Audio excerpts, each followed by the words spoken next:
Kita ke informasi yang pertama. Saudara Kepala Pusat Penerangan Hukum Kejaksaan Agung menyebut, video penyerahan sejumlah uang oleh seorang pria berinisial MCO kepada Kejaksaan Tinggi Kalimantan Barat merupakan uang sitaan.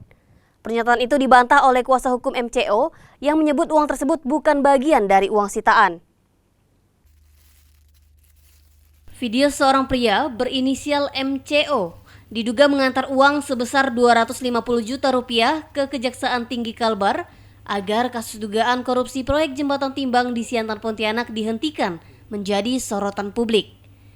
Saat melakukan kunjungan kerja ke Kalbar bersama Jaksa Agung pada 8 Juli, Kepala Pusat Penerangan Hukum Kejaksaan Agung, Harli Siregar menyebut, video tersebut merupakan saat MCO mengantar uang sebagai bagian dari uang sitaan. Kuasa hukum MCO, Stefanus Febian Babaro, membantah pernyataan Kapus Penkum Kejagung tersebut. Stefanus bilang, uang tersebut merupakan permintaan mantan Kajati Kalbar untuk menghentikan kasus korupsi proyek jembatan timbang Siantar. Stefanus juga menyebut ada 3 proses penyerahan uang dalam kasus ini. Pertama, senilai 900 juta rupiah, diduga diminta mantan Kajari Pontianak juga untuk menghentikan kasus dan sudah diberikan. Kedua, 2,4 miliar rupiah yang merupakan perkiraan kerugian negara disetor resmi dengan bukti terima. Dan yang ketiga, sebesar 250 juta rupiah seperti dalam video yang beredar saat ini. Jadi ada 3 peristiwa penyerahan uang dalam kasus ini.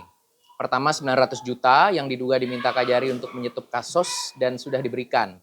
Kedua itu 2,4 miliar ya yang dititipkan sebagai PKN. Perkiraan kerugian negara dan sudah di-store resmi ada tanda terimanya. Nanti kami sertakan. Ketiga, 250 juta yang diduga diminta Kajati untuk menyetop kasus dan sudah diberikan. Jadi ada 3 peristiwa pemberian uang di sini. Kalau Kapus Pen mengatakan uang yang 100 itu adalah yang bagian dari 2,4 miliar itu agak rancu karena sejatinya kalau uang resmi itu nggak perlu diberikan secara sembunyi-sembunyi. Dan sebenarnya uang yang itu bukan uang yang uang yang ada di dalam video itu adalah uang yang 250 yang diserahkan ke Kejati.